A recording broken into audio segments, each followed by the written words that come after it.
ക്രൈസ്തവ കർത്താവായ യേശു ക്രിസ്തുവിൻ്റെ അതിപരിശുദ്ധമായ നാമം വാഴ്ത്തപ്പെടുമാറാകട്ടെ. വീണ്ടും ഒരു പ്രാവശ്യം കൂടി കർത്താവായ യേശു ക്രിസ്തുവിൻ്റെ മാറ്റമില്ലാത്ത തിരുവചനവുമായി ദൈവം മുൻപാകെ താണിരിപ്പാൻ സർവകൃപാലുവായ ദൈവാടിയൻ്റെ ജീവിതത്തിൽ ഒരുക്കി തന്ന വിലയേറിയ മകൾ ഭാഗ്യത്തെ ഓർത്ത് അടിയൻ നന്ദിയോട് ദൈവത്തെ സ്തുതിക്കുന്നു, സ്തോത്രം ചെയ്യുന്നു. അടിയനെ യൂട്യൂബിൽ കൂടെ ശ്രവിക്കുന്ന എല്ലാ പ്രിയപ്പെട്ടവർക്കും ജാതി മത സംഘടനാ വ്യത്യാസമെന്നെ എല്ലാ പ്രിയപ്പെട്ടവർക്കും വീണ്ടും വരുന്ന യേശു ക്രിസ്തുവിൻ്റെ നിസ്തുല്യ നാമത്തിൽ അടിയൻ്റെ സ്നേഹവന്ദനത്തെ പ്രാരംഭമായി അറിയിക്കട്ടെ. ഇന്നത്തെ തിരുവചന ചിന്ത എന്ന് പറയുന്നത് കർത്താവായ യേശു ക്രിസ്തുവിൻ്റെ ക്രൂശ് മരണവും അടക്കവും ആണ്. അതോടൊപ്പം തന്നെ ഒരു മന്ത്രിക്കുണ്ടായ മാനസാന്തരവും. ഇത്രയും കാര്യങ്ങൾ ഓടിച്ച് ചില ചിന്തകൾ, ആത്മീയ ചിന്തകൾ മാത്രമാണ് പറയുവാൻ താല്പര്യപ്പെടുന്നത്. തിരുവെഴുത്തുകളെ ധ്യാനിച്ചും ദൈവവചനത്തിൽ നിന്ന് കിട്ടിയ ചിന്തകൾ, ആത്മീയ ചിന്തകൾ എല്ലാം കൂടെ ചേർത്ത് ഓടിച്ച് പറയുവാനായി താല്പര്യപ്പെടുകയാണ്. ഒരു വാക്യം വായിച്ചുകൊണ്ട് മുൻപോട്ട് പോകാൻ താല്പര്യപ്പെടുകയാണ്. അതിനാധാരമായി തിരഞ്ഞെടുക്കപ്പെട്ട വിശുദ്ധ തിരുവെഴുത്തെന്ന് പറയുന്നത് വിശുദ്ധ യോഹന്നാൻ എഴുതിയ സുവിശേഷം 19 അധ്യായം 38 മുതൽ 42 വരെയുള്ള ഭാഗങ്ങൾ വായിച്ചു കേൾപ്പിക്കാം. അനന്തരം യഹൂദന്മാരെ പേടിച്ചിട്ട് രഹസ്യത്തിൽ യേശുക്രിസ്തുവിൻ്റെ ഒരു ശിഷ്യനായിരുന്ന അരിമത്തിയിലെ യോസഫിൻ്റെ യേശു ക്രിസ്തുവിൻ്റെ ശരീരമെടുത്ത് കൊണ്ടുപോകുവാൻ പീലാത്തോസിനോട് അനുവാദം ചോദിച്ചു. പീലാത്തോസ് അനുവദിക്കിയാൽ അവൻ വന്ന് അവൻ്റെ ശരീരമെടുത്തു.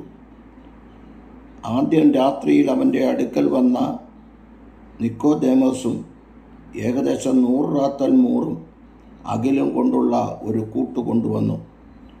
അവർ യേശു ക്രിസ്തുവിൻ്റെ ശരീരമെടുത്ത് യഹൂദന്മാർ ശവമടക്കുന്ന മര്യാദ പ്രകാരം അതിനെ സുഗന്ധവർഗത്തോടുകൂടെ ശീല പൊതിഞ്ഞു കെട്ടി അവനെ ക്രൂശിച്ച സ്ഥലത്ത് തന്നെ ഒരു തോട്ടവും ആ തോട്ടത്തിൽ മുമ്പേ ആരെയും വച്ചിട്ടില്ലാത്ത പുതിയൊരു കല്ലറയും ഉണ്ടായിരുന്നു. ആ കല്ലറ സമീപം ആകൊണ്ട് അവർ യഹൂദന്മാരുടെ ഒരുക്കനാൾ നിമിത്തം യേശുക്രിസ്തുവിനെ അവിടെ വച്ചു. വിഷയത്തിലേക്ക് കടന്നു വരാം. വളരെ പ്രാർത്ഥനയോടുകൂടെ നമുക്ക് ഈ തിരുവെഴുത്തുകളെ ശ്രവിക്കാം. കാരണം ഇന്ന് ആർക്കും ദൈവവചനം വേണ്ട. കുറച്ച് അനുഗ്രഹങ്ങളും നന്മകളും ഒക്കെ പറഞ്ഞു കഴിഞ്ഞാൽ എല്ലാവർക്കും വലിയ ഇഷ്ടമാണ്. പക്ഷേ തിരുവെഴുത്തുകളെ യഥാർത്ഥമെണ്ണം ചൂണ്ടിക്കാണിച്ചാൽ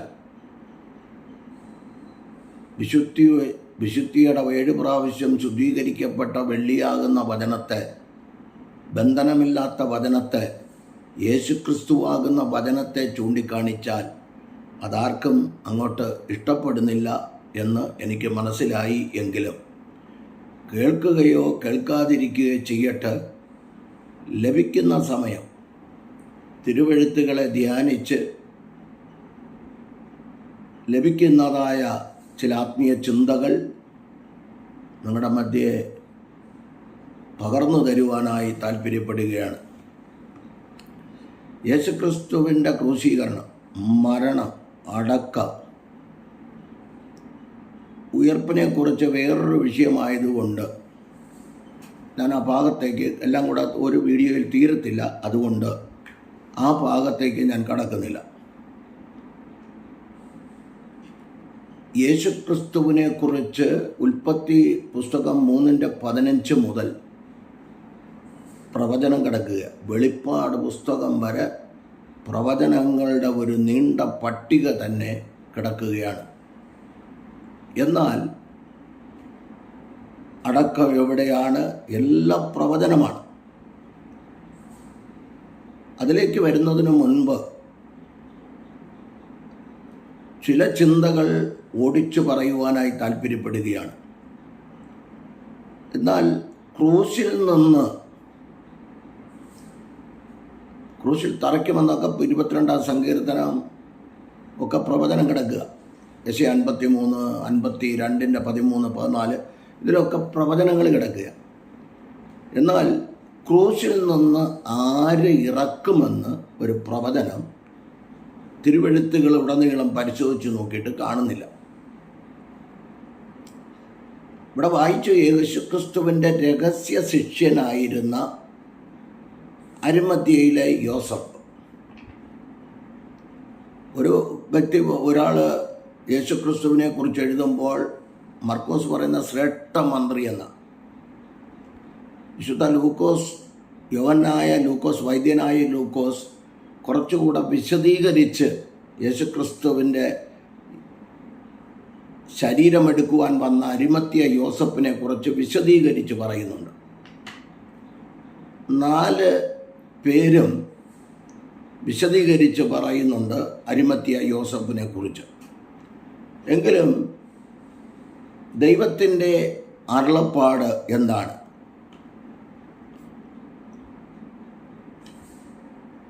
യേശുക്രിസ്തുവിൻ്റെ ശരീരത്തെ ക്രൂശിൽ നിന്നിറക്കുമെന്നും ഒരു പ്രവചനമില്ല. സമ്പന്നന്മാരോടുകൂടെ അടക്കപ്പെടുമെന്ന് യെശയ്യാപ്രവചനം 53:9 ഞാൻ ഇതിനു മുൻപ് ഒരു വീഡിയോയിലിട്ടു.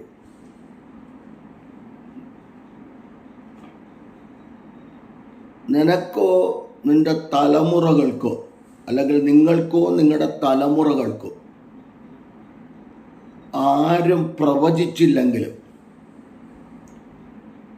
കർത്താവായ യേശുക്രിസ്തു നിങ്ങളും നിങ്ങളുടെ തലമുറകളും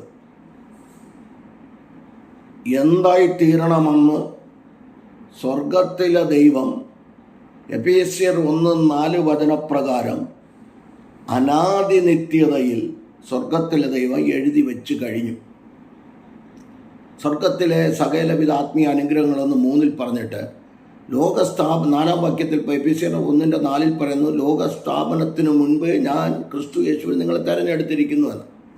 അപ്പോൾ നമ്മെ തിരഞ്ഞെടുത്ത ക്രിസ്തു ലോകസ്ഥാപനത്തിന് മുൻപ്. അപ്പോൾ അവിടെ ഒരു ദൂത് എന്താണ്? ഒത്തിരി കാര്യങ്ങൾ ദൈവവചനത്തിൽ കൂടെ കാണുന്നു. യെശയ്യാ 44:28 വാക്യം പറയുമ്പോൾ, കോരേശൻ്റെ ഇടയൻ, അവൻ എൻ്റെ ഹിതമൊക്കെ അനുഷ്ഠിക്കും എന്നൊക്കെ പറയുമ്പോൾ 45 വരുമ്പോൾ ഇതിനിടയ്ക്കൊരു ഗ്യാപ്പ് കിടക്കുക. ഈ ദൂത് പറയുമ്പോൾ കോരേശിൻ്റെ മാതാപിതാക്കൾ ജനിച്ചിട്ടില്ല, കോരേശ് ജനിച്ചിട്ടില്ല. എങ്കിലും പ്രവചനം നിവൃത്തിയായില്ലേ 45. അപ്പോൾ ഇവിടെ ഈ അരിമത്യക്കാരൻ യോസഫ് രഹസ്യ ശിഷ്യനായിരുന്ന, ശ്രേഷ്ഠ മന്ത്രിയായിരുന്ന ഈ അരിമത്യക്കാരനായ യോസഫിന് പ്രവചനമൊന്നും തിരുവെഴുത്തുകളിൽ കാണുന്നില്ല. ഇദ്ദേഹം പോയി ഉടലിറക്കുമെന്ന് പ്രവചനം കാണുന്നില്ല. അതിൻ്റെ കാര്യങ്ങൾ ഇനി പ്രവചനമുള്ളവരോ ഒരുത്തനും മുന്നോട്ട് വരുന്നില്ല. ലൂക്കോസ് 6:12, 13, 12 അപ്പോസ്തലന്മാർ, ഞാൻ ആ ഭാഗത്തേക്ക് കടക്കുന്നില്ല. ഒരു രാത്രി മുഴുവനും പ്രാർത്ഥിച്ചിട്ട് തിരഞ്ഞെടുത്തിട്ട് ഇവരാരും മുൻപോട്ട് വരുന്നില്ല. ഒരിക്കൽ പത്രോസ് അപ്പോസ്തലൻ പറഞ്ഞു, ആരെല്ലാം നിന്നെ തള്ളിക്കളഞ്ഞാലും, നിന്നെ വിട്ടുപോയാലും ഞാൻ നിന്നെ വിട്ടുപോവുകയില്ല. അപ്പോൾ ദൂരദീർഘദർശിയായ കർത്താവായ യേശുക്രിസ്തു പറഞ്ഞു, കോഴി 3 വട്ടം കൂകുന്നതിന് മുൻപ് നീ എന്നെ തള്ളിപ്പറയും എന്ന് കർത്താവ് പറഞ്ഞു. അതങ്ങനെ സംഭവിക്കുകയും ചെയ്തു. രണ്ടാമതായിട്ട് യെരൂശലേം ദേവാലയം കല്ലിന്മേൽ കല്ല് ശേഷിക്കാതെ ഇത് തകർന്നു പോകുമെന്ന് കർത്താവ് പ്രവചിച്ചു. ആരും വിശ്വസിച്ചില്ല. പക്ഷെ തകർന്നില്ലേ? തകരാൻ വേണ്ടിയല്ല, തകർച്ചയ്ക്ക് വേണ്ടിയല്ല പറയുന്നത്. പ്രവചനങ്ങൾ എല്ലാം നിറവേറിക്കൊണ്ടിരിക്കുക. യുദ്ധങ്ങൾ, യുദ്ധക്കെടുതികൾ, ക്ഷാമങ്ങൾ, ഭൂകമ്പങ്ങൾ ഇതെല്ലാം ഉണ്ടാകും. ഇനിയുള്ള അങ്ങോട്ടുള്ള കാലം ആരെല്ലാം പരിശ്രമിച്ചാലും ഇതെല്ലാം ഉണ്ടാകും. ഇതിനു മുമ്പത്തെ വീഡിയോയിലിട്ടു.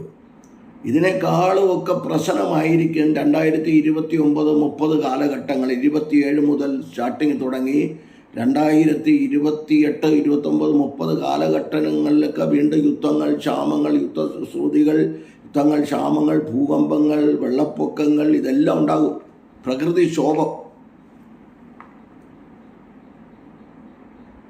ഈശാനമൂലം എന്ന കൊടുങ്കാറ്റുകൾ, ചുഴലിക്കാറ്റുകൾ ഇതൊക്കെ ഉണ്ടാകുന്ന സാഹചര്യങ്ങൾ അതിന് മുന്നോട്ട് കിടക്കുന്നത്.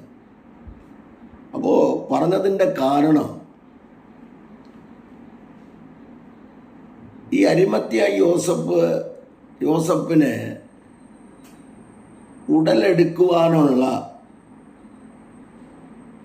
ഇത്ര വാഞ്ച എന്താ?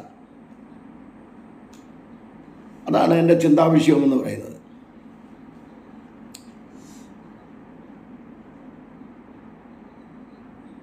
മത്തായി 27:57 യോഹന്നാന്റെ സുവിശേഷം 19:38 കൂടെ വായിക്കുമ്പോൾ അരിമത്യ യോസഫ് യേശുക്രിസ്തുവിൻ്റെ ശിഷ്യനായിരുന്നു, രഹസ്യ ശിഷ്യനാണെന്ന് എടുത്തു പറയുകയാണ്.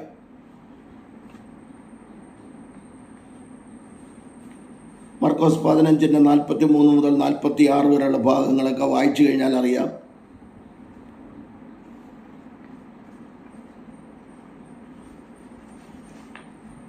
ഇദ്ദേഹത്തിനെ കുറിച്ച് നമ്മൾ പഠിക്കുമ്പോൾ ഒരുപാട് കാര്യങ്ങൾ ഉണ്ട്. യേശുക്രിസ്തുവിൻ്റെ കൂടെ നടന്ന് 3.5 വർഷം കൂടെ നടന്ന് തിന്നവരും കുടിച്ചവരും കൂടെ നടന്നവരും കൂടെ ചാകാൻ നടന്നവരും ഒന്നും യേശുക്രിസ്തുവിൻ്റെ കട്ടതയിൽ കാണത്തില്ല എന്ന് കർത്താവായ യേശുക്രിസ്തുവിനെ അറിയാമായിരുന്നു. അവൻ ആദിയും അന്തവുമില്ലാത്തവന് ആ കർത്താവായ യേശുക്രിസ്തുവിനെ അറിയാമായിരുന്നു. കാരണം ഒരുമാതിരിപ്പെട്ടവർക്കൊന്നും പോയി യേശുക്രിസ്തുവിൻ്റെ ഉടൽ ചോദിക്കുവാനുള്ള ധൈര്യം ആർക്കും ഇല്ലായിരുന്നു. കാരണം യേശുക്രിസ്തുവിനെ കുറിച്ചുള്ള വലിയൊരു കുറ്റം ചുമത്തിയാണ് കർത്താവായ യേശുക്രിസ്തുവിനെ ക്രൂശിച്ചത്. ഇതിനകത്ത് നമുക്ക് എന്താ ആത്മീയ അർത്ഥമുള്ളത്? എന്തുകൊണ്ടാണ് യേശുക്രിസ്തുവിൻ്റെ ഉടലെടുക്കുവാൻ അരിമത്യയിലെ യോസഫ് മുൻപോട്ട് വന്നത്? ദാവീദിനെയും ഗോലിയാത്തിനെയും കുറിച്ചൊക്കെ നമ്മൾ എപ്പോഴും കേൾക്കുന്നതാണ്. അതുകൊണ്ട് ഞാൻ യേശുക്രിസ്തു മരിച്ചത് മൂലം ദൈവജനത്തിന് കിട്ടിയ 7 നന്മകളെക്കുറിച്ച് പറഞ്ഞു. അതൊന്നും ആർക്കും കേൾക്കാൻ വയ്യ. നമുക്കിനി വേണ്ടത് ഒരുക്കമാണ് വേണ്ടത്. ഇന്ന് വിളിച്ചാൽ, കർത്താവ് ഇന്ന് വിളിച്ചാൽ, കർത്താവിൽ പ്രിയം വെച്ച സ്ഥലത്ത്, കർത്താവ് നമുക്ക് വേണ്ടി ഒരുക്കിയിരിക്കുന്ന സ്ഥലത്ത് പോകുവാൻ നാം ഒരുങ്ങേണ്ടത് ആവശ്യമാണ്. അതിനുവേണ്ടി ദൈവജനം ഒരുങ്ങണം. അതാണ് ഏറ്റവും ഒടുവിൽ പറയുവാനുള്ള ഒരു കാര്യം. ഒന്നാമതായിട്ട് അവന് ധൈര്യമുണ്ടായിരുന്നു. 4 സുവിശേഷത്തിൽ നിങ്ങൾ വായിച്ചു കഴിഞ്ഞാൽ അറിയാൻ പറ്റും. ധൈര്യമുണ്ടായി. രണ്ടാമത് വിശ്വാസമുണ്ടായിരുന്നു. മൂന്നാമതായിട്ട് കാൽപാദങ്ങൾ പേടിച്ച് പലരും പുറകോട്ട് വെച്ചപ്പോൾ മുൻപോട്ട് ചുവട് വയ്ക്കുവാനുള്ള ആഗ്രഹമുണ്ടായിരുന്നു. നാലാമതായിട്ട് അവൻ അനുവാദം വാങ്ങി. അഞ്ചാമതായിട്ട് ഉടലേറ്റുവാങ്ങി, ആറാമതായിട്ട് സ്വന്തം കല്ലറ വിട്ടുകൊടുത്തു, തനിക്കായി വെട്ടിയിരുന്ന കല്ലറ വിട്ടുകൊടുത്തു, ഏഴാമതായിട്ട് സന്മനസ്സോടെ കാര്യങ്ങൾ ചെയ്യുവാൻ താൻ ഉത്സാഹം കാണിച്ചു. സന്മനസ്സോടെ. നമുക്കാർക്കും സന്മനസ്സില്ല. ദിനവൃത്താന്തം 2-ാം പുസ്തകം 29:31 പറയുന്നു, നല്ല മനസ്സുള്ളവരൊക്കെയും സ്തോത്രയാഗങ്ങളെ കൊണ്ടുവന്നതാണ്. അപ്പോൾ ഈ 6-7 കാര്യം ഈ യേശുക്രിസ്തുവിൻ്റെ രഹസ്യ ശിഷ്യനായിരുന്ന അരിമത്യയിലെ യോസഫിനുണ്ടായിരുന്നു. ഇതൊരു പവർഫുൾ മെസ്സേജ് ഒന്നുമല്ല, കാര്യങ്ങൾ മനസ്സിലാക്കി. ഞാൻ യേശുക്രിസ്തുവിൻ്റെ ക്രൂശീകരണത്തെ കണ്ടുകൊണ്ടാണ് ഞാൻ ഇറങ്ങി. അതുകൊണ്ടാണ് ഞാൻ അതിനെക്കുറിച്ച് പറയുന്നത്. അതിനെക്കുറിച്ച് പാട്ട് പാടിയിട്ടുണ്ട്, ഇതിനകത്ത് കിടപ്പുണ്ട്. ക്രൂശീകരണത്തെക്കുറിച്ചുള്ള പാട്ട് ഞാനും പാടിയിട്ടുണ്ട്. യേശുക്രിസ്തുവിൻ്റെ മരണവും ഭയങ്കര അത്ഭുതകരമായ ഒരു സംഭവമാണ്. ഒരു പാവവുമില്ലാത്തവനെ കുറ്റം ചുമത്തി ചുമത്തി കൊല്ലുവാനിടയായി. ഒരു നിയമപ്രകാരമല്ല യേശുക്രിസ്തുവിൻ്റെ ക്രൂശീകരണമെന്ന് പറയുന്നത്. ഇതൊക്കെ രഹസ്യ ശിക്ഷൻ എന്ന് പറയുമ്പോൾ ഈ യഹൂദന്മാർ ചുമത്തിയ കുറ്റങ്ങളൊന്നും പീലാത്തോസിൻ്റെ ഭാഷയിൽ അവസാനമാണ്, ഇവനിൽ ഞാനൊരു കുറ്റവും കാണുന്നില്ല എന്ന് പറയുകയും യേശുക്രിസ്തുവിൽ യഹൂദന്മാർ, മതനേതാക്കന്മാർ, പട്ടാളക്കാർ, പോലീസുകാർ, പള്ളി പോലീസുകാർ ഇവരൊക്കെ ചുമത്തിയതൊന്നും സത്യമല്ല എന്ന് എൻ്റെ ഒരു ആത്മീയ ചിന്തയിൽ പറഞ്ഞാൽ അരിമത്യ യോസഫിന് മനസ്സിലായി. മാത്രവുമല്ല, യേശുക്രിസ്തുവിൻ്റെ ഈ ഉടലെടുക്കുവാൻ ഒരുത്തനും ധൈര്യം കാണിക്കത്തില്ല, മുൻപോട്ട് വരത്തില്ലെന്നും അരിമത്യയിലെ യോസഫിന് മനസ്സിലായി. അതുകൊണ്ടാണ് തൻ്റെ കാൽപാദങ്ങൾ മുൻപോട്ട് ചലിക്കുവാനിടയായത്. കർത്താവായ യേശുക്രിസ്തുവിനെ പിടിച്ചപ്പോൾ തന്നെ എല്ലാവരും ഓടി. ഒരുത്തൻ അകലം വിട്ടു, തള്ളിപ്പറഞ്ഞു, ബാക്കിയുള്ളവർ ഓടി. അവ കർത്താവായ യേശുക്രിസ്തുവിൻ്റെ ക്രൂശീകരണത്തെക്കുറിച്ചും ഈ അരിമത്യയിലെ യോസഫിനെ കുറിച്ചും മാത്രമാണ്, ഒരു നിക്കോദെമോസ് എന്ന് പറഞ്ഞ വ്യക്തിയെക്കുറിച്ചുമാണ് പറയുന്നത്. മറ്റൊരാൾ കാണിക്കാത്ത ഞാൻ യേശുക്രിസ്തുവിൻ്റെ കൂടെയാണ്, ഞാൻ യേശുക്രിസ്തുവിന് വേണ്ടി മരിക്കും, ആരെല്ലാം നിന്നെ വിട്ടുപോയാലും ഞാൻ നിന്നെ വിട്ടു പോകത്തില്ല എന്നൊക്കെ പറയുന്ന പുള്ളികളെല്ലാം വിട്ടോടും. ഞാൻ ഒരിടത്ത് പ്രസംഗിച്ചപ്പോൾ ഇങ്ങനെ പറഞ്ഞു, ദൈവദാസനെ ആരെല്ലാം വിട്ടുപോയാലും നിങ്ങളെ ആരും വിട്ടുപോകത്തില്ലെന്ന്, നിങ്ങളെ വിട്ട് ഞങ്ങൾ പോകത്തില്ല, ഞങ്ങളും എൻ്റെ കുടുംബവും പിള്ളേരും നിങ്ങളോടുകൂടെ ഉണ്ടെന്ന് പറഞ്ഞാൽ അവരായിരിക്കും ആദ്യം നിങ്ങളെ തള്ളിപ്പറയുന്നതെന്ന് ഞാൻ ആ ദൈവദാസനോട് പറയുവാനിടയായി. സ്ഥലമൊന്നും പറയുന്നില്ല. പറഞ്ഞതിൻ്റെ കാരണം ആരും കൂടെ കാണത്തില്ല. എനിക്കറിയാമല്ലോ, എനിക്കും അനുഭവമൊക്കെ കുറേ ഉള്ളതാണ്. ആരും കാണത്തില്ല. ഒരു മനുഷ്യനും കാണത്തില്ല. ഞാൻ ഒരുപാട് സ്ഥലത്ത് പോയി ശുശ്രൂഷിക്കുകയും എടുക്കുകയൊക്കെ ചെയ്യുന്ന ആരും കാണത്തില്ല. ഇതുപോലുള്ള പിന്നെ അരിമത്യ യോസഫ്, ഒരു നിക്കോദെമോസും ഒക്കെ ഉണ്ടെങ്കിലേ ഉള്ളൂ. ക്രൂശീകരണത്തിൻ്റെ ചിന്താവിഷയത്തിലേക്ക് വരാം. അപ്പോൾ ഒന്ന്, യേശുക്രിസ്തുവിൻ്റെ ഉടൽ ആര് ക്രൂശിൽ നിന്ന് ഇറക്കുമെന്നും ആര് സമ്പന്നന്മാരോടുകൂടെ അടക്കുമെന്ന് പ്രവചനമുണ്ട്. അടക്കാൻ ആൾ വേണ്ടേ? ഞാൻ എൻ്റെ ചിന്താവിഷയത്തിലേക്ക് വരാം. അപ്പോൾ ഒന്ന്, ധൈര്യമുണ്ടായിരുന്നു. അരിമത്യ യോസഫിന് ധൈര്യമുണ്ടായിരുന്നു. 2, വിശ്വാസമുണ്ടായിരുന്നു. 3, കാൽപാദം മുൻപോട്ട് വെച്ചു, അനുവാദം വാങ്ങി, ഉടലേറ്റു വാങ്ങി, സ്വന്തം കല്ലറ വിട്ടുകൊടുത്തു, സന്മനസ്സോടെ കാര്യങ്ങൾ ചെയ്തു. എല്ലാം സന്മനസ്സോടെ. ചിലർ ചെയ്യുന്നതെന്ന് പറഞ്ഞാൽ കൊടുക്കണമോ വേണ്ടേ എന്ന് പറഞ്ഞുകൊണ്ടാണ് കൊടുക്കുന്നത്. കൊരിന്ത്യർക്കെഴുതിയ 2-ാം ലേഖനം 9-ാം അധ്യായത്തിന് പഠിക്കും.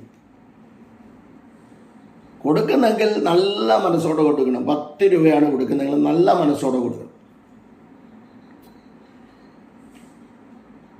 അവിടെ ഒരു ചിന്ത, യേശുക്രിസ്തുവിനെ ക്രൂശിക്കാൻ സമയമായപ്പോൾ അവിടുത്തെ ചിന്ത, എൻ്റെ ഒരു ആത്മീയ ചിന്ത, റോമൻ ഗവൺമെൻറ് അല്ലെങ്കിൽ മത നേതാക്കന്മാർ ക്രൂശുണ്ടാക്കി, കൊല്ലൻ ആണി ഉണ്ടാക്കി, പ്രകൃതി മുള്ളുമുളപ്പിച്ചു,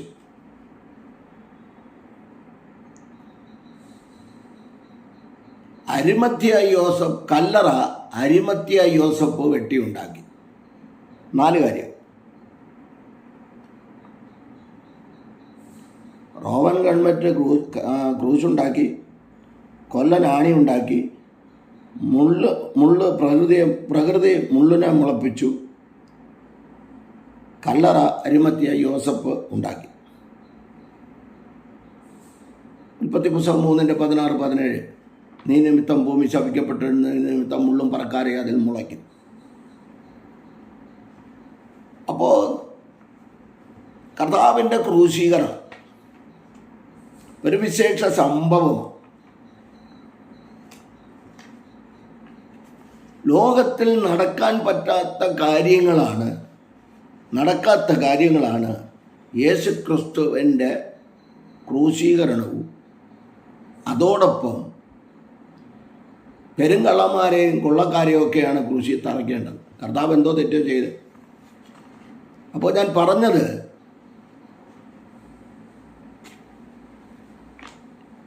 അരിമത്യ യോസഫിൻ്റെ ധൈര്യം. 2, ഈ പറഞ്ഞ 4 കാര്യങ്ങൾ. അടുത്തതായിട്ട്, ഒരുവൻ മരിച്ചു കഴിഞ്ഞാൽ സന്ധ്യയ്ക്ക് മുൻപ് മറവ് ചെയ്യണമെന്ന് പ്രമാണമുണ്ടായി. ഒരുവൻ മരിച്ചു കഴിഞ്ഞാൽ സന്ധ്യയ്ക്ക് മുൻപ് അടക്കണമെന്ന് പ്രമാണമുണ്ടായിരുന്നു. ആവർത്തനം 21:22-23, യോഹന്നാന്റെ സുവിശേഷം 19:31.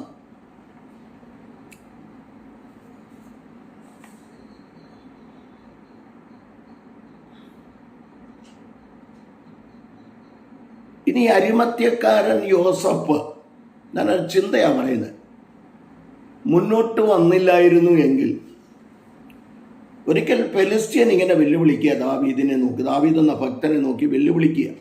എന്താണ് വെല്ലുവിളി എന്നറിയണോ? 17-ാം ശമൂവേൽ 1-40 മുതലുള്ള ഭാഗങ്ങൾ താഴ്ത്തു വായിച്ചാൽ, ഇന്ന് നിന്റെ മാംസം ഞാൻ ആകാശത്തിലെ പറവകൾക്ക് മൃഗങ്ങൾക്ക് ഇട്ടുകൊടുക്കും എന്നൊരു വെല്ലുവിളി കിടക്കുക.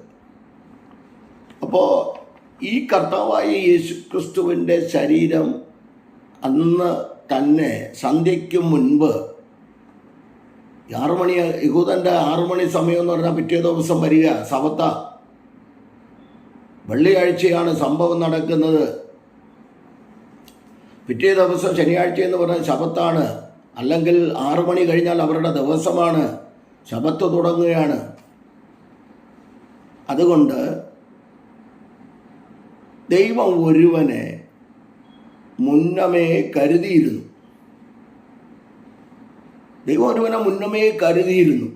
കാരണം കർത്താവായ യേശുക്രിസ്തുവിൻ്റെ ശരീരം പഴുത്തളിഞ്ഞ് ക്രൂശിൽ കിടക്കുന്നതും ആരും ഏറ്റുവാങ്ങാനില്ലെങ്കിൽ ആകാശത്തിലെ കഴുകനും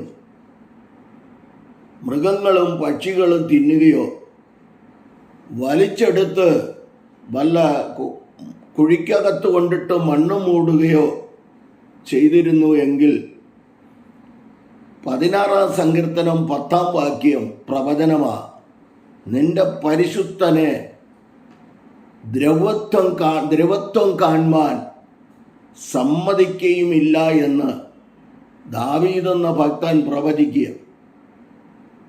അത് സംഭവിക്കുമായിരുന്നു. ഒരു ചിന്ത. എൻ്റെ ആത്മീയ ചിന്തയിൽ ഒരു കാര്യം പറഞ്ഞാൽ, ഒരു വ്യക്തിക്ക് പ്രവചനമുണ്ടെങ്കിൽ എന്തെല്ലാം കട്ടപ്പാടുകൾ, ശോധനകൾ, പരിശോധനകൾ, പരീക്ഷകളൊക്കെ കടന്നു വന്നാലും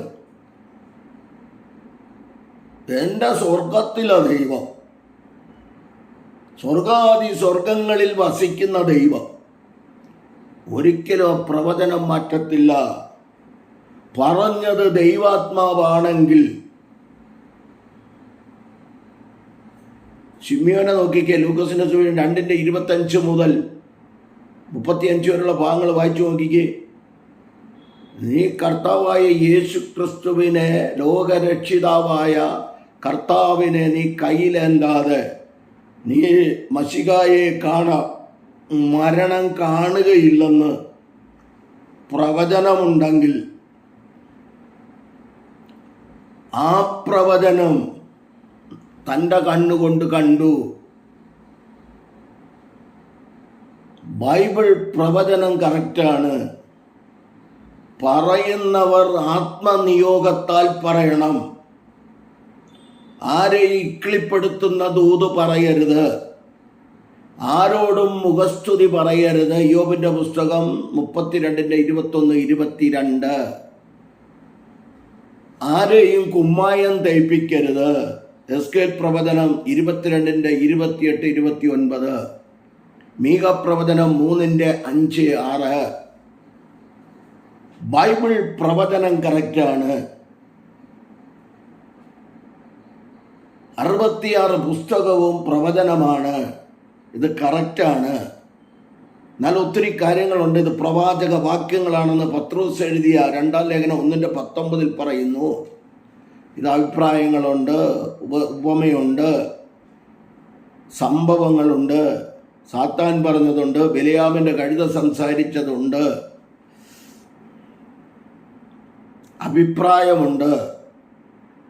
ഇങ്ങനെ വിവിധ മേഖലകളിൽ കിടക്കുന്നെങ്കിലും എല്ലാ തിരുവെഴുത്തും ദൈവസ്വാസീയമാണെന്ന് തിമത്യോസിന് എഴുതിയ 2 ലേഖനം 3:16-17 അപ്പോസ്തലനായ പൗലോസ് എഴുതുമ്പോൾ പറയുന്നത് കൊണ്ട് ഞങ്ങൾ ഇതിനെ പ്രവചനമായി കണക്കാക്കുന്നു. പ്രവചനങ്ങളുടെ വലിയൊരു നീണ്ട പട്ടിക തന്നെ കിടക്കുന്നു. അപ്പോൾ എൻ്റെ അഭിപ്രായത്തിൽ അരിമധ്യക്കാരനായ യോസഫ്, വേറെ 3 യോസഫ് ഉള്ളത് കൊണ്ട് ആ പേരെടുത്ത് പറയുന്നത്. മറിയയുടെ ഭർത്താവ് യോസഫ, ബെർസേബ എന്ന് പറഞ്ഞ ബെർസേബ യോസഫുണ്ട്. അപ്പോസ്തല പ്രവൃത്തി 1:21 തോന്നുന്നു. അപ്പോൾ ഞാൻ പറഞ്ഞത്, മുമ്പോട്ട് വരുവാൻ ഈ പ്രവചനം, സങ്കീർത്തനം 34:20 നോക്കിക്കേ. അവൻ്റെ അസ്ഥികളൊന്നും ഒടിഞ്ഞു പോകുകയില്ല. കാരണം ഒടിക്കാൻ ക്രൂശിൽ കിടക്കുന്നവൻ മരിക്കുന്നതിന് മുൻപ് അവൻ്റെ അസ്ഥികളെ ഒടിച്ചു കളയുക പതിവായിരുന്നു. എന്നാൽ അസ്ഥി ഒടിക്കാൻ വന്നപ്പോൾ യേശു ക്രിസ്തു മരിച്ചു പോയിരുന്നു. മരിച്ചവൻ്റെ ശരീരം സന്ധ്യയ്ക്ക് മുൻപ് അടക്കണമെന്ന് ആവർത്തന 21 പ്രവചനം കിടക്കുക. ആ പ്രവചനം കിടക്കുന്നതോടൊപ്പം മരിച്ചവൻ്റെ ശരീരം ക്രൂശിൽ വച്ചിരിക്കാൻ പാടില്ല, സന്ധ്യയ്ക്ക് മുൻപ് അത് അടക്കണമെന്ന് 21 ആവർത്തന 21, 22, 23 പ്രവചനം കിടക്കുകയാണ്. അങ്ങനെയാണെങ്കിൽ ഈ അരിമത്യ യോസഫിനെ എൻ്റെ ആത്മദൃഷ്ടിയിൽ ഞാൻ കാണുന്നത്, അരകാജാലകച്ചസേന, ഞാൻ കാണുന്നത് ദൈവം മുന്നമേ ഈ അരിമത്യ യോസഫിനെയും യോഹന്നാന്റെ സുവിശേഷം 3-ാം അധ്യായത്തിലെ ഇസ്രായേലിൻ്റെ ഉപദേഷ്ടാവായിരുന്ന നിക്കോദേമസിനെയും സ്വർഗത്തിലെ ദൈവം മുന്നമേ കണ്ടിരുന്നു. ഞാൻ ആ ഭാഗത്തേക്ക് വരുന്നതിന് മുൻപ് ഓടിച്ച് ചില ചിന്തകൾ പറയുവാൻ താല്പര്യപ്പെടുകയാണ്. എന്താണ്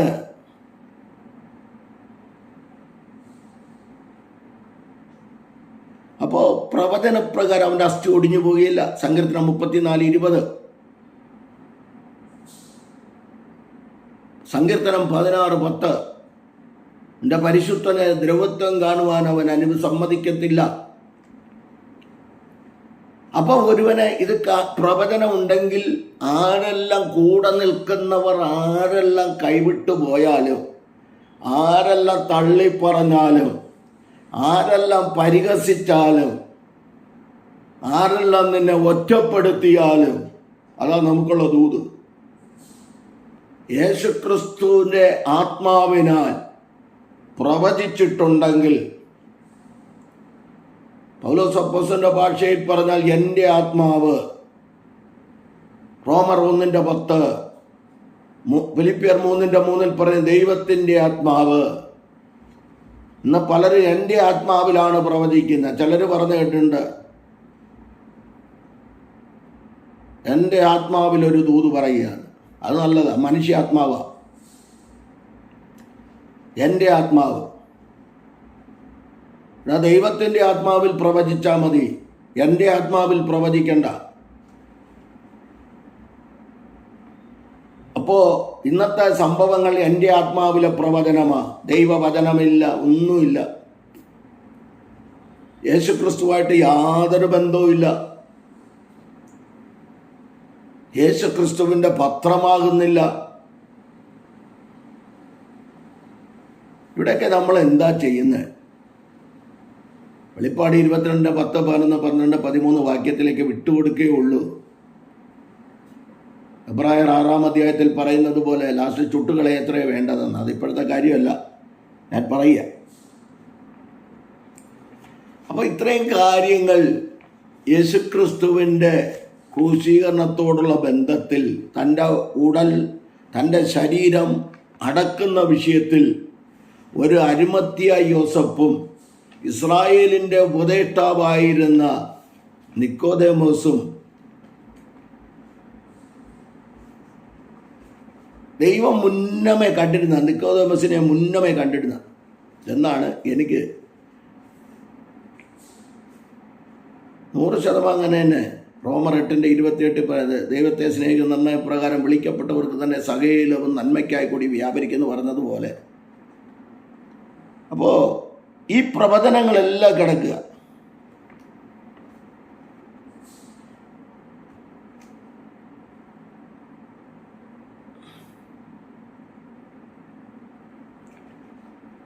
ഈ യേശുക്രിസ്തുവിനെ അടക്കുവാൻ അരിമത്യയിലെ യോസഫ് കൊടുത്തിട്ട് തിരികെ എടുത്തില്ല.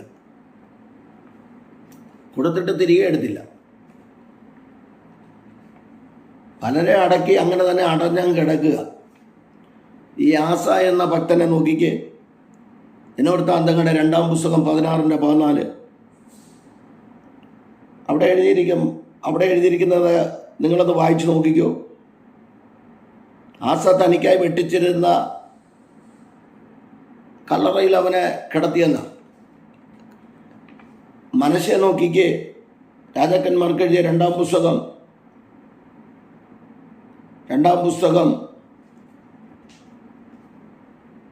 21:8 വായിച്ചു നോക്കിക്കേ. അവരെയൊക്കെ അടക്കിയത് എങ്ങനെയാണെന്ന്. പക്ഷെ അതിനേക്കാളും ശ്രേഷ്ഠമായ പദവി യേശുക്രിസ്തുവിന് അടക്കം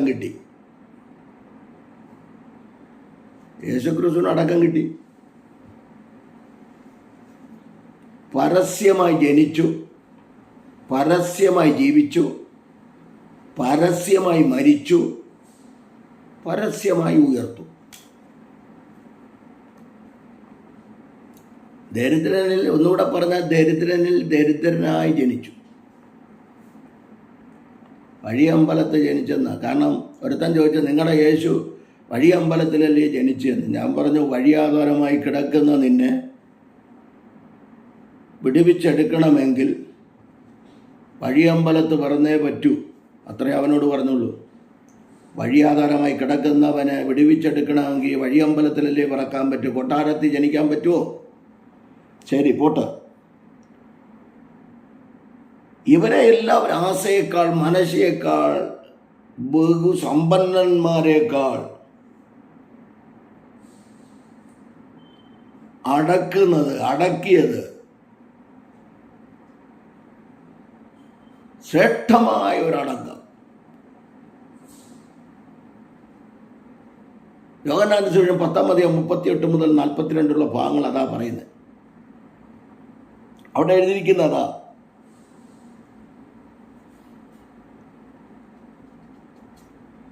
യേശുക്രിസ്തുവിന് പ്രവചനം, യശയപ്രവചനം ഏകദേശം BC 700-750 കാലഘട്ടങ്ങളിൽ അദ്ദേഹം പ്രവചിക്കുക.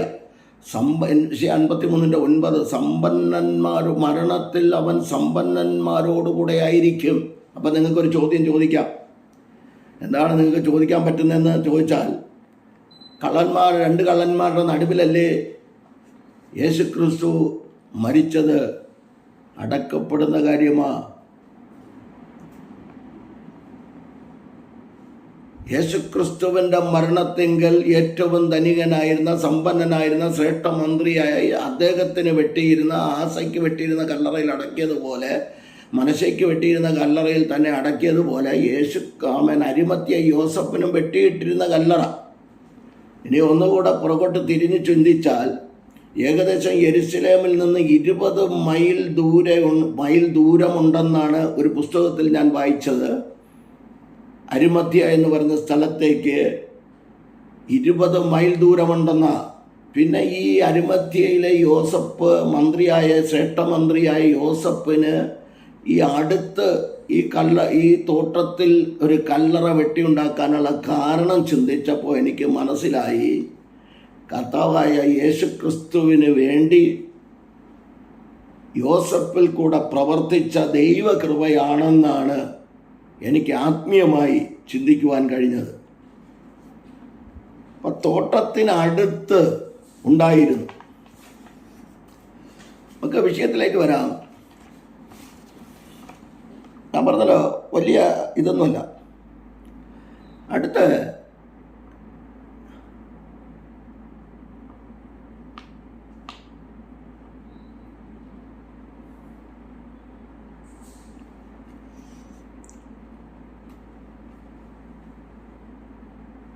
കൂട്ടായ്മയ്ക്കൊരു കൂട്ടാളി എന്നൊരു പദമാണ്. കൂട്ടായ്മയ്ക്കൊരു കൂട്ടാളി എന്ന് പറഞ്ഞാൽ, സഭാപ്രസംഗി 4:9 ഒരു വാക്യം ഇങ്ങനെ പറയുന്നു: ഒരുവനേക്കാൾ ഇരുവർ നല്ലത്. അത് ഏറ്റവും നല്ലതാണ്. പക്ഷെ ഇവിടെ ഒരുവനേക്കാൾ ഇരുവർ നല്ലതെന്ന് പറയുന്ന ഭാര്യയും ഭർത്താവുമല്ല.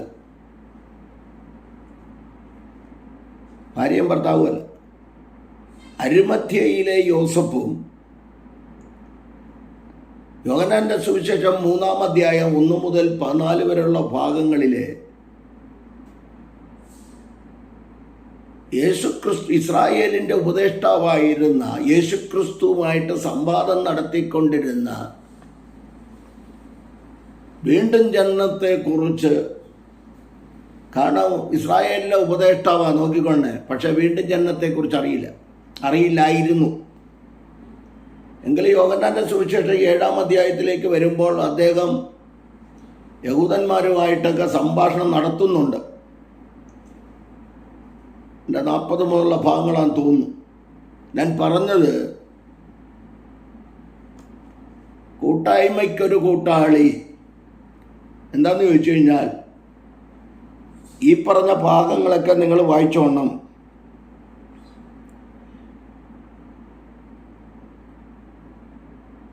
അരിമത്യയിലെ യോസഫ് യേശുക്രിസ്തുവിൻ്റെ ശരീരം, ഉടൽ സന്ധ്യയാകുന്നതിന് മുൻപ് പ്രവചനപ്രകാരം ഇറക്കുവാൻ താൻ മുന്നോട്ട് കുതിച്ചപ്പോൾ, മുൻപോട്ട് പാദങ്ങൾ ചലിച്ചപ്പോൾ, ധൈര്യത്തോടെ പോയപ്പോൾ, വിശ്വാസത്തോടെ പോയപ്പോൾ,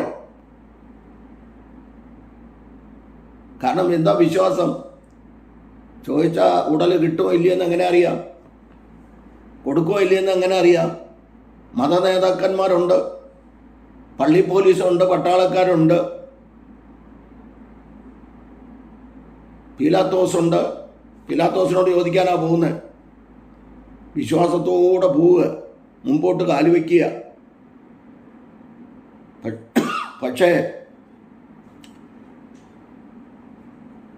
അദ്ദേഹം പോയി അനുവാദം വാങ്ങിച്ച് കർത്താവിൻ്റെ ശരീരം ക്രൂശിൽ നിന്നിറക്കി. അവിടെ ഒരു ദൂതുണ്ട്. ഈ ക്രൂശിൽ നിന്ന് ഇറക്കിയപ്പോൾ തന്നെ യേശുക്രിസ്തുവിൻ്റെ ശരീരത്തിൽ ഒഴുകിയ രക്തം ഇദ്ദേഹത്തിൻ്റെ മേലും വീണ് പറ്റിക്കാണും. അതേപോലെ നിക്കോദേമോസിനും ശരീരത്തിൽ പറ്റിയിട്ടുണ്ട്. കുറേനക്കാരനായ ശീമോനും ക്രൂശ് ചുമന്നത് മൂലം തൻ്റെ ശരീരത്തിലും പറ്റിയിട്ടുണ്ട്, കഴുകൽ പ്രാപിച്ചിട്ടുണ്ട്. യോഹന്നാൻ എഴുതിയ 1 ലേഖനം 1:7 മുതൽ 9 വരെ, യെശയ്യാപ്രവചനം 1:18. യേശുക്രിസ്തുവിൻ്റെ രക്തത്താലുള്ള കഴുകൽ. 2, യേശുക്രിസ്തുവിൻ്റെ ശരീരം എന്നത് കൊലോസിയർ 1:18, എഫേസ്യർ 1:23.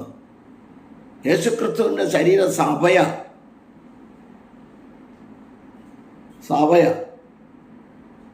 ഇന്ന് കൃപായുഗത്തിൽ നമുക്ക് സഭയ. ഈ 2 വാക്യപ്രകാരം വളരെ ശ്രദ്ധിച്ചാൽ ഇതിനെക്കുറിച്ച് ആത്മീയമായി ചില ചിന്തകൾ നമുക്ക് മനസ്സിലാക്കാൻ കഴിയും. അപ്പോൾ സഭാപ്രസംഗി 4:9 പറയുന്നു, ഒരുവനേക്കാൾ ഇരുവർ നല്ലത്. ഞാൻ എൻ്റെ വിഷയത്തിലേക്ക് വരാം. അവിടെ പറയുന്ന ഒരു പദം പോയി വന്നു ഉടൽ ഇറക്കിയോ ഇല്ലയോ എന്ന് നിക്കോദേമസിന് അറിയില്ല.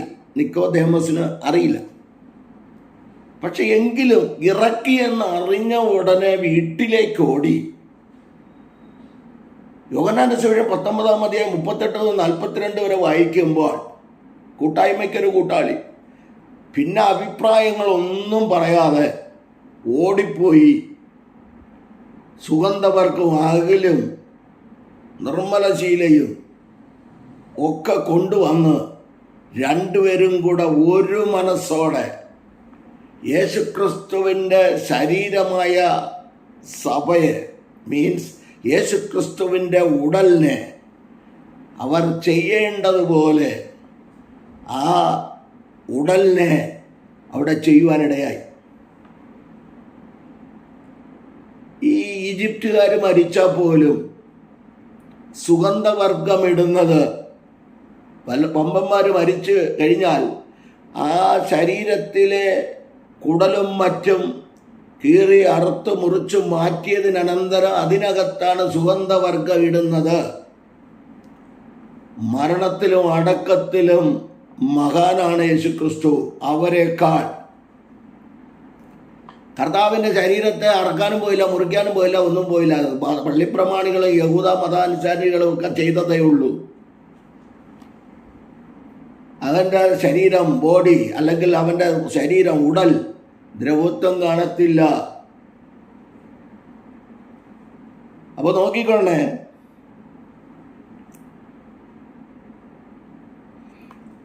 അവിടെ എഴുതിയിരിക്കുന്ന 4 കാര്യങ്ങൾ ഓടിച്ചു പറയാം. 1, അവരുടെ സ്വഭാവം. 2 പേരുടെ കൂട്ടായ്മയ്ക്കൊരു കൂട്ടാളിമാരുടെ കൂട്ടായ്മയ്ക്കൊരു കൂട്ടാളി ഇന്നില്ല. കൊരിന്ത്യർക്ക് 2 ലേഖനം 7:14-15, കൊലോസ്യർക്ക് എഴുതിയ ലേഖനം 3:22 മുതൽ 24 വരെ ഉള്ള ഭാഗങ്ങളൊക്കെ വായിച്ചോണം. 1, ആശയപരമായി അവർക്ക് ചേർച്ചയുള്ളവർ. 2, മനസ്സുകൾ തമ്മിൽ യോജിക്കുന്ന സഹപ്രവർത്തകർ. പരസ്പരം പഴിചാരാത്തവർ. ചിലവിടാൻ സന്മനസ്സുള്ളവർ. സമൂഹത്തിൽ സാക്ഷ്യവും സ്വാധീനവും ഉള്ളവർ ഒന്നായി മാറി. ഒന്നുകൂടെ വായിക്കാം. ആശയപരമായി ചേർച്ചയുള്ളവർ. ഇന്ന് അതാണ്, ഇതിനെക്കുറിച്ചൊക്കെ വിശദീകരിക്കണം, ഒരുപാട് കാര്യം പറയാനുണ്ട്. ആശയമായി സ്വതച്ചേർച്ചയുള്ളവർ, മനസ്സിന് യോജിക്കുന്ന സഹപ്രവർത്തകർ, പരസ്പരം പഴിചാരാത്തവർ, ചിലവിടാൻ സന്മനസ്സുള്ളവർ, സകലത്തിൽ സമൂഹത്തിൽ സാക്ഷ്യവും സ്വാധീനവും ഉള്ളവർ ഒന്നായി മാറി. ഇതാ കൂട്ടായ്മയ്ക്കൊരു കൂട്ടാളി എന്ന് പറഞ്ഞത്. അപ്പോൾ അടുത്തതായിട്ട് ഇത്രയും കാര്യങ്ങളെല്ലാം ചെയ്ത് അവരുടെ സ്വഭാവ ശ്രേഷ്ഠതയായി പറഞ്ഞ് അടുത്തതായി കാണുന്ന ശരീരം കല്ലറയിലേക്ക് കൊണ്ടുപോകുന്നു. സഭയാം ശരീരം യോഹന്നാൻ 19:40 മുതൽ 42 വരെ, കൊലോസ്യർ 1:18, എഫെസ്യർ 1:23. അപ്പോൾ യേശുക്രിസ്തു മരിച്ചു. മർക്കോസ് 16:3 മരിച്ചു, അടക്കി, കല്ലൂരുട്ടി വെച്ചു. എന്നിട്ട് യഹൂദന്മാർക്ക് പേടിയ. മത്തായി 27:62 മുതൽ 67 വരെയുള്ള ഭാഗങ്ങൾ വായിക്കുമ്പോൾ എമാർക്ക് പേടിയ. 28:11 മുതൽ 14 വരെയോടെ ചേർത്ത് നിങ്ങൾ വായിച്ചു കഴിയുമ്പോൾ കള്ള കഥ പറഞ്ഞുണ്ടാക്കുക. അവൻ്റെ ശിഷ്യന്മാർ വന്ന് ഞങ്ങൾ ഉറങ്ങുമ്പോൾ മോഷ്ടിച്ചു കൊണ്ടുപോയി എന്ന് പറയണം. അപ്പോൾ അവർ വരുമ്പോൾ ഞങ്ങൾ അവരെ പറഞ്ഞ് സമ്മതിപ്പിച്ചോളാം. നോക്കിക്കൊണ്ട് എന്തെല്ലാം മരിച്ചു കഴിഞ്ഞിട്ട് യേശുക്രിസ്തുവിനെ പേടി, ജീവിച്ചിരുന്നപ്പോൾ യേശുക്രിസ്തുവിനെ പേടി, മരിച്ചു കഴിഞ്ഞപ്പോൾ പേടി, സർവത്ര പേടിയാകുമാർക്ക്. നോക്കിക്കൊണ്ടേ സർവത്ര പേടിയ. യവന്മാർ കള്ളപ്രവചനം ഉണ്ടാക്കുക, കള്ള നുണപ്രചരണങ്ങൾ ഉണ്ടാക്കുക. മത്തായി 28:11 മുതൽ 14 വരെ ഉറങ്ങിയപ്പോൾ വിളിച്ചുകൊണ്ട് പോയത്. ഞാൻ ചില കാര്യങ്ങൾ ഓടിച്ചു വായിച്ച് പ്രാർത്ഥിക്കുവാനായി താല്പര്യപ്പെടുക, സമയം പോയി. അവർ പരത്തിയ നിർമ്മിത കഥയിൽ പഴുതുകളും പാളിച്ചകളും ഉണ്ടായിരുന്നു. ശബത്തിൽ യാതൊരു പണിയും ചെയ്യാത്ത യഹൂദൻ കാവൽക്കൂട്ടത്തെ കൊണ്ട് പണി ചെയ്യിച്ചത് ശരിയാണോ? നോക്കണേ, പണി ശബത്തിൽ ഒരു സ്വിച്ച് പോലും ഇടത്തില്ലെന്നാണ് പറയുന്നവന്മാർ. തലേ ദിവസമേ ലൈറ്റൊക്കെ ഇട്ട് വെച്ചിരിക്കുമെന്ന്. ഒന്നാമത്തെ ചോദ്യമാണ്, ശബത്തിൽ യാതൊരു പണിയും ചെയ്യാത്ത യഹൂദൻ കാവൽക്കൂട്ടത്തെ കൊണ്ട് പണി ചെയ്യിച്ചത് ശരിയാണോ? 3 മണിക്കൂർ വീതം കഴിയുമ്പോൾ പട്ടാളക്കാർ 3 മണിക്കൂർ വീതം കഴിയുമ്പോൾ പട്ടാളക്കാർ തവണ മാറ്റാറുണ്ട്. ആകയാൽ അവർ ഉറങ്ങാൻ സാധ്യത ഇല്ല. ഇനി ഉണർന്ന് കാക്കേണ്ടവർ ഉറങ്ങിപ്പോയി എന്ന് പറയുന്നതും ജോലിയോടുള്ള അവിശ്വസ്തതയല്ലേ? മുദ്ര പൊട്ടിച്ചപ്പോഴോ വളരെ വലിയ കല്ല് ഉരുട്ടി മാറ്റിയപ്പോഴോ പട്ടാളക്കൂട്ടത്തിലുള്ള ആരെങ്കിലും അറിയാതിരിക്കുമോ? ശവം മോഷ്ടിക്കാതിരിക്കാനല്ലേ കാവൽ ഏർപ്പെടുത്തിയത്? എന്നിട്ട് മോഷ്ടിച്ചു എന്ന് കാവൽക്കാർ തന്നെ പ്രചരിപ്പിച്ചാൽ വിശ്വസിക്കാനാവുമോ? ചോദ്യങ്ങളാണ്. എന്തുകൊണ്ട് മോഷ്ടാക്കളെ പിടിച്ചില്ല? തൊണ്ടി കണ്ടെത്തിയില്ല. മോഷ്ടാക്കളാണെന്ന് മതം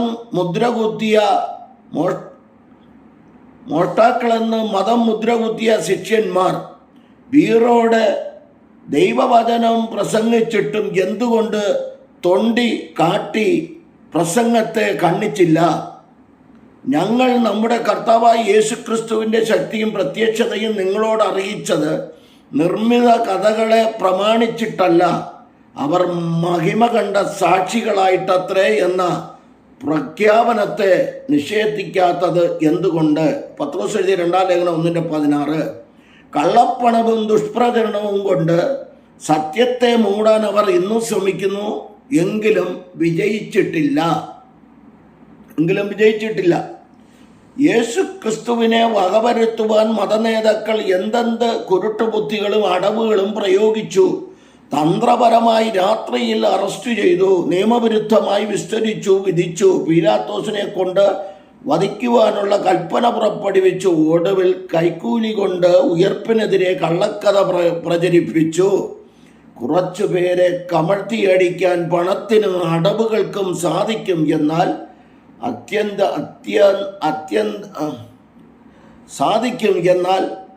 ആത്യന്തികമായി സത്യമേ വിജയിക്കൂ എന്ന് കാലം തെളിയിച്ചു. നോക്കിക്കൊണ്ട് ഇത്രയും കാര്യങ്ങൾ, ചോദ്യത്തിനൊരു മറുപടിയുമില്ല. അപ്പോസ്തലന്മാർ പ്രസംഗിച്ചിട്ട് ഇവർക്ക് എന്തുകൊണ്ട് തൊണ്ടി സാധനം കിട്ടി, ഇങ്ങനൊരു കാര്യം കിട്ടിയെന്നവരെന്തുകൊണ്ട് പറഞ്ഞില്ല?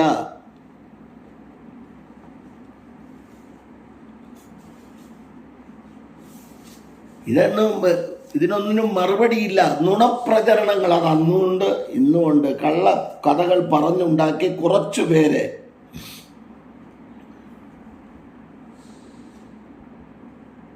ഉയർപ്പിനെ കുറിച്ച് ഇഷ്ടംപോലെ മെസ്സേജ് കേൾക്കുക.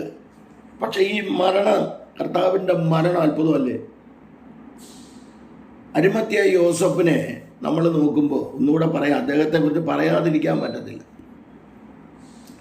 അദ്ദേഹത്തെ നോക്കുമ്പോൾ ജീവിച്ചിരുന്നപ്പോൾ വല്ലതും ചെയ്തിരുന്നെങ്കിൽ വല്ല പുകഴ്ചയോ പ്രശംസയോ കിട്ടുമായിരുന്നു. ഇതൊരു ഉടലാണ്. ഇതൊരു ഉടല് മാത്രമല്ലേ?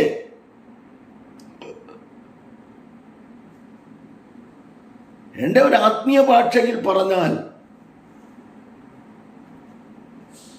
ഈ ആർക്കും കിട്ടാത്ത ഒരു വെളിപ്പാടല്ലേ യേശുക്രിസ്തുവിൻ്റെ ശരീരമാണ് സഭയെന്ന്? ആർക്കും കിട്ടാത്ത, അവർക്കാർക്കും അന്നുണ്ടായിരുന്നവർക്ക് കിട്ടാത്ത വെളിപ്പാടല്ലേ ഈ അരിമത്യ യോസഫിനും വീണ്ടും ജനനത്തെക്കുറിച്ച് ഇസ്രായേലിൻ്റെ ഉപദേഷ്ടാവായിരുന്ന നിക്കോദേമോസും അവർക്ക് ലഭിച്ചത്? 3.5 വർഷം കൂടെ നടന്നവന് കിട്ടാത്ത വെളിപ്പാട്, 3.5 വർഷം കൂടെ നടന്നവന് കിട്ടാത്ത ധൈര്യം, 3.5 വർഷം കൂടെ നടന്നിട്ട് കിട്ടാത്തവനുള്ള സന്മനസ്, അതിനുള്ള ഒരുക്കം, മുൻപോട്ടുള്ള ചുവടുവയ്പ്. പക്ഷെ ഈ ഭക്തന്മാർക്ക് കിട്ടിയില്ലേ? ഇവരല്ലേ സമ്പന്നന്മാരോടുകൂടെ അടക്കപ്പെടുമെന്ന പ്രവചനം ലോകത്തിൽ ഒരു മഹാന്മാർക്കും കിട്ടാത്ത ഒരു ശവസംസ്കാര ശുശ്രൂഷ യോഹന്നാന്റെ സുവിശേഷം 19:38 മുതൽ 42 വരെയുള്ള ഭാഗങ്ങളിൽ ലഭിച്ചു. കർത്താവായ യേശു ക്രിസ്തുവിന് ലഭിച്ചു, കിട്ടി. മറ്റുള്ളവരാണെങ്കിൽ ഞാൻ നിനക്ക് തന്നതല്ലേ, ആ കല്ലറ ഒഴിഞ്ഞു തരണം, 3 ദിവസം എന്നാ പറഞ്ഞാൽ കയറ്റി കിടത്തിയത്, ആ കല്ലറ ഒഴിഞ്ഞു തരണമെന്ന് പറയും. പക്ഷെ യോസഫ് സന്മനസ്സോടെ ചെയ്തു. ഇന്നും തുറക്കപ്പെട്ട ഒരു കല്ലറ പോയി കണ്ടവർക്കറിയാം. ഞാൻ പോയിട്ടില്ല. വർഷങ്ങൾക്ക് മുമ്പ് ഒരു ഭക്തൻ വിളിച്ചതാ, ഒരു ദൈവദാസൻ വിളിച്ചതാ, എന്നെ കൂടെ കൊണ്ടുപോകാം. ഞാനന്ന് പോയില്ല. ഞാൻ ദുബൈയിൽ ജോലി ചെയ്യുന്ന കാലഘട്ടങ്ങളിലും ഒരാൾ പറഞ്ഞത് നമുക്ക് അന്ന് പോകാം. ഞാനന്നും പോയില്ല.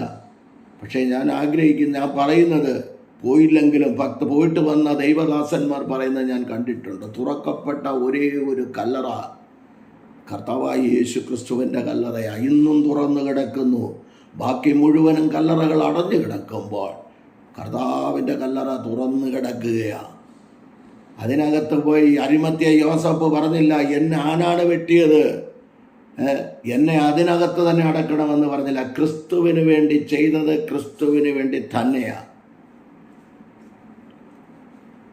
അതുകൊണ്ട് നമുക്കെല്ലാ ചിന്തകളെ പേടിയാ. നമുക്കൊരു പ്രവചനമുണ്ടോ? ഇനി ഞാൻ അവിടെ ഒരു ദൂത് പറഞ്ഞ് ഞാൻ നിർത്തട്ടെ. നിനക്ക് പ്രവചനം തന്നില്ലെന്ന് വിചാരിച്ച് വിഷമിക്കണ്ട, പ്രവചനം കിട്ടിയില്ലെന്ന് വിചാരിച്ചും വിഷമിക്കണ്ട. പക്ഷേ പ്രവചനമില്ലാത്തവനെയും കാണുന്ന, കരുതുന്ന, മാനിക്കുന്ന ഒരു കർത്താവുണ്ട്. ഇത്രയും കാര്യങ്ങൾ കർത്താവിന് വേണ്ടി ചെയ്തപ്പോൾ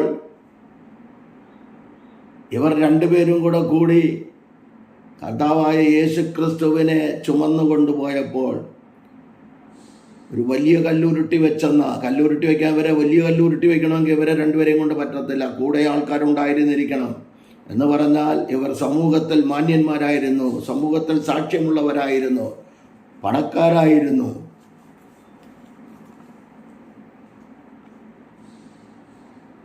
അവരുടെ കൂടെ കൂടാൻ ഈ ശിഷ്യന്മാരോ കൂടെ നിന്നവരോ ആയിരിക്കത്തില്ല. അല്ലാതെ പുറത്തുനിന്ന് ഒരു കൂട്ടം ആളുകൾ ഉണ്ടായിരുന്നിരിക്കണം.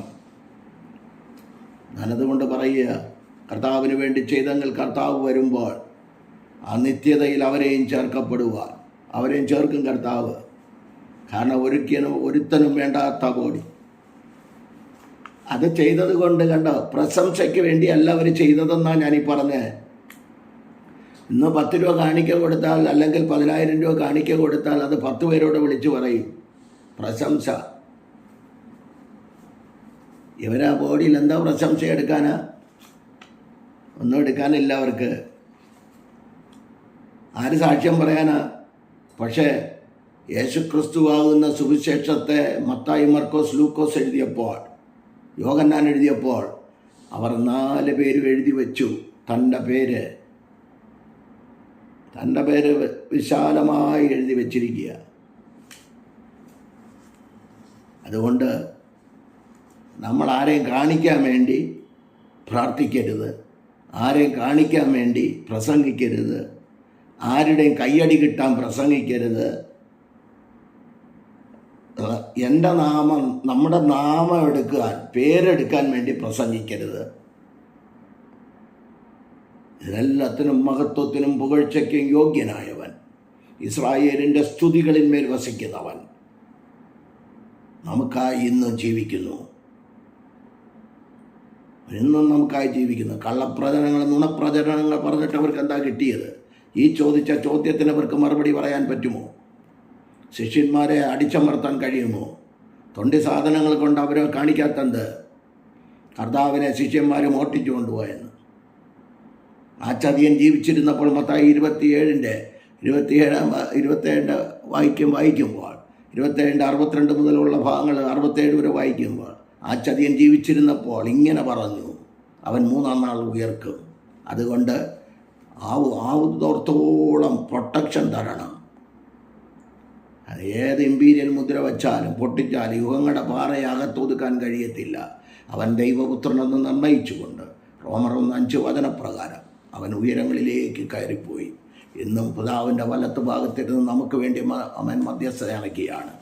ഒരു വർഷം കൂടെ നിൽക്കട്ടെ, ഫലം കായ്ച്ചില്ല എങ്കിൽ വെട്ടിക്കളയാമെന്ന് പറഞ്ഞുകൊണ്ടിരിക്കുമ്പോൾ ആ കർത്താവായ യേശു ക്രിസ്തു വീണ്ടും വരുമെന്ന് ആമേൻ. തെസ്സലോനിക്കർക്ക് 1 ലേഖനം 4:16-17, യോഹന്നാൻ്റെ സുവിശേഷം 14-1 മുതൽ 3 വരെയുള്ള ഭാഗം വായിച്ച് പ്രാർത്ഥിക്കുക. നിങ്ങളുടെ ഹൃദയം കലങ്ങിപ്പോകരുത്. എന്നിൽ വിശ്വസിപ്പൻ, ദൈവത്തിലും വിശ്വസിപ്പൻ. എൻ്റെ പിതാവിൻ്റെ ഭവനത്തിൽ അനേക വാസസ്ഥലങ്ങളുണ്ട്. ഇല്ല എങ്കിൽ ഞാൻ നിങ്ങളോട് പറയുമായിരുന്നു, ഞാൻ സ്ഥലം ഒരുക്കുവാൻ പോകുന്നു. ഞാൻ സ്ഥലം ഒരുക്കുക, ഞാൻ ഇരിക്കുന്നിടത്ത് നിങ്ങളെ ഇരുത്തേണ്ടതിന് പിന്നെയും വന്ന് ചേർത്തുള്ളൂ. ഈ തിരുവചനങ്ങളാൽ ദൈവം നമ്മെ എല്ലാവരെയും അനുഗ്രഹിക്കട്ടെ എന്ന് പറഞ്ഞുകൊണ്ട് ഒരു നിമിഷം പ്രാർത്ഥിക്കാം. പരിശുദ്ധ പിതാവേ, അവിടുത്തെ കരങ്ങളിലേക്ക് സമ്പൂർണ്ണമായി സമർപ്പിക്കുന്നു. കർത്താവ് അത്ഭുതം ചെയ്യണമേ. ദൈവപ്രവൃത്തി വചനം കേട്ട എല്ലാവർക്കും ഇതൊരു പുതിയൊരു അറിവായി, വിടുതലായി, ആശ്വാസമായി തീരുവാൻ സഹായിക്കണം.